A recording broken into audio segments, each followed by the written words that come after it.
Hey guys, and welcome back to the channel. We're on Gran Turismo, and you might have seen a little teaser shorts video that I put out, how to get 1.8 million credits in a few minutes. Now in this one, this is a longer race. This is in about 23 minutes, but it's the same thing. You get 1.8 million credits at the end of it. And let's talk a bit about the race itself. Now it's a 10-lap race around Spa in the Group 3s. The car of choice for me is the BRZ, the Subaru, and you've got the tyre wear and fuel to look into as well. So the fuel is set at ×5 and the tyres are at ×8. For tyres, you do have all the options available to you. So you've got the racing hards, the racing mediums and the racing softs. You've also got the inters and the wets. This is quite important because the weather is dynamic on this one. So you could get rain, you might not get any, and you might get some light amount of rain that you'll see towards the end of this race. With that will come the strategy that you need to work on throughout this race. Now, I've started on the racing mediums, and that's just because I didn't know when the rain was going to come. So if I started on the softs, I could have run out of tyres before there was any rain. If I'd gone on the hards, I could have just been too slow. I played it safe, and that probably was the right strategy.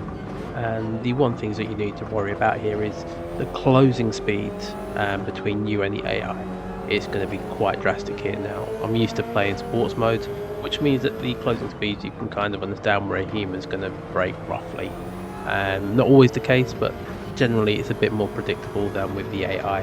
Now getting into the race itself, and within the third lap we've gone past Miozono and in Ostroza, and as we get to the end of it we've already got past Hall as well. As we get into the chicane, you need to be a bit careful here because the car can be a bit loose in the rear, so just be a bit careful. Moving on into lap 2 at the end of the straight, nice and easy double pass on Sasaki and Lim.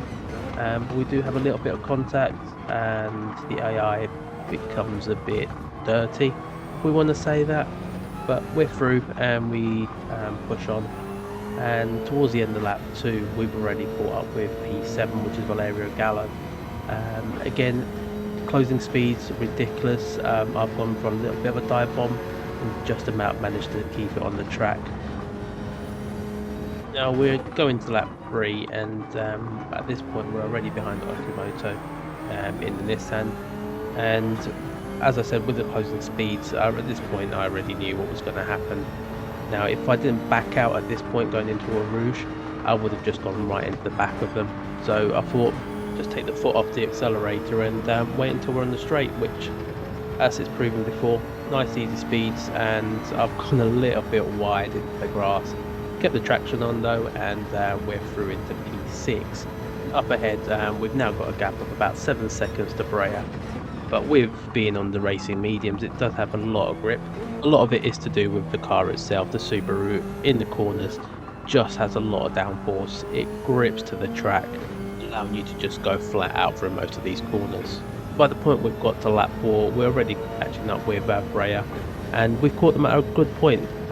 We can just go flat out through All Rouge because we had about a 2-second gap, but by the time we've already got to the top into the Kemmel Straight, we've gone past them with ease, and Mangano is our next target, who we get to by the end of lap 4. So it's taken us about a lap to gain about 4 seconds on them. They are in the Mazda, which as you might have seen in one of my previous videos, is quite a nice car to drive, and the acceleration coming out here into, do you call this the main straight? Into turn 1 anyway, I'll go with the Formula 1 layout. They just pull away.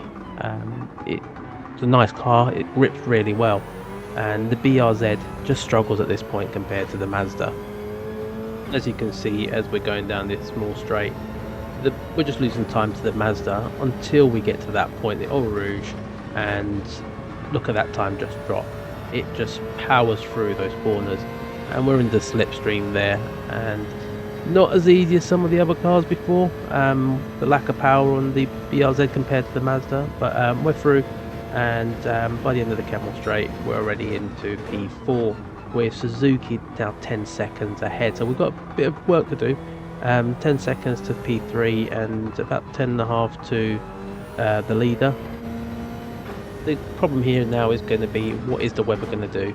Is it going to rain? Is it not going to rain? Is it going to be one of those weird in between conditions, and you can just about hear the rain drops.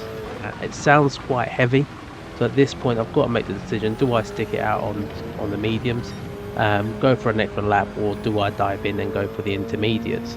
Tough call to make because we don't know what the guys up ahead are going to do, but we are in a privileged position that if they stop, they are going to stop before us, and we will see. By the end of lap 6, we still haven't stopped, and we've just about caught up with Suzuki, but we're going to make that decision. We are going to go in and we're going to get new tyres on. But what are we going to get? We're going for the soft tyres. We just wasn't ready for the intermediates, but we were out of fuel. As you can see, our fuel gauge was pretty much empty, so we've had to stop fuel regardless. So we've got about 3/4 of a tank of fuel in, and we've gone out on the soft tyres. It is a risk because if it does rain, I'm going to have to stop again. We need to push on anyway because look at the time. We're 37 seconds behind the leader, and Miyazono is back ahead of us, who, as you remember from the start, he was the first guy we overtook. Now with 4 laps to go, it's a sprint to the finish. It's just hope that the rain doesn't come, and if it does, it's very light, so that we can make good of this tyre advantage that we're going to have. And towards the end of lap 7, luckily Miyazono and it looks like Breyer have both gone in. They were on the mediums like we were, and that allows us to go into P4 because Moisov has also gone in.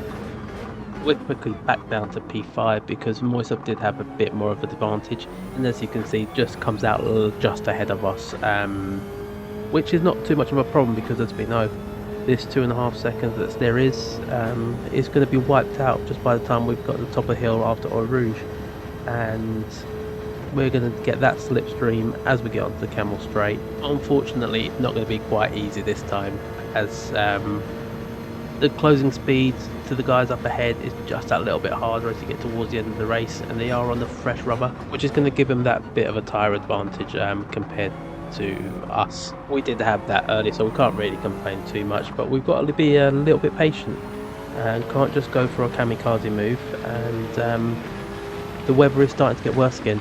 You can hear it in the background. They make it a little bit trickier around the twisty sections of Spa. Now, with Spa being such a long track, it doesn't affect the whole track, which is great to see from Gran Turismo, so kudos to Filipini there with their dynamic weather.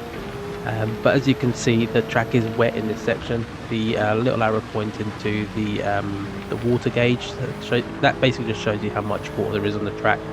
Isn't the big amount of water, but it is there, and on the slick tyres it does cause a little bit more of a slippery car. So we're just having to be patient around the final sector of corners and just waiting for that opportunity. Now Moisov goes a little bit wide, and I just go for like a little dive bomb. Just a small opportunity that came up, and I thought I've got to go for that. Didn't want to wait.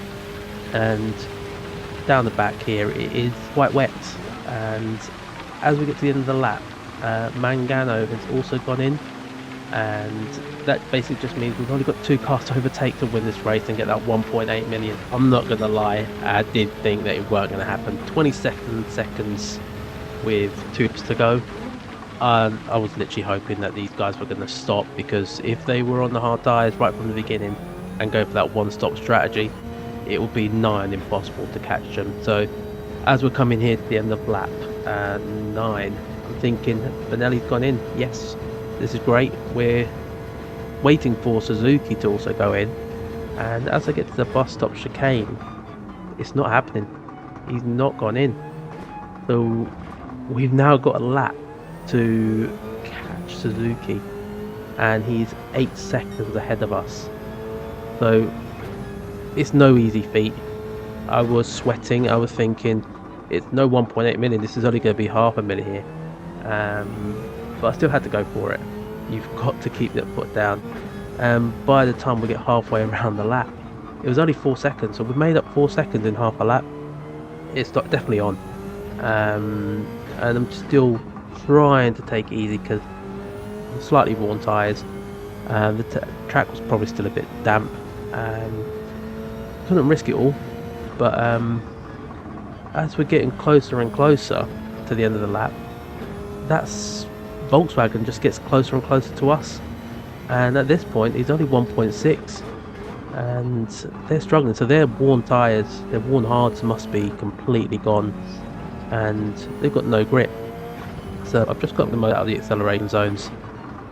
Take it easy here and just sit behind the slipstream, and we're going fastest, we're going purple, so we know it's a good lap, and we just sail through with not long left to go. So it's at this point the 1.8 million is in the bag, and all I've got to do is just wait to the end of the lap and see it out. This is quite tricky here, just be very careful, don't want to lose it, and hit the braking point. I broke a little bit earlier than I probably should, but I just wanted to make sure I made the corner into first gear and into second to get a bit of traction, and there we go, in just about 23.5 minutes. So not 23 but 23.5 roughly. First place, which means that we're going to get 1.8 million. Now that's 1 million for the win, 500,000 if you came second, and 300,000 if you were third. So add that all together, 1.8 million, 23 minutes, and I've got a 6-star ticket. So if you've enjoyed the video, don't forget to hit that subscribe button, hit the like button, and I will catch you on the next one.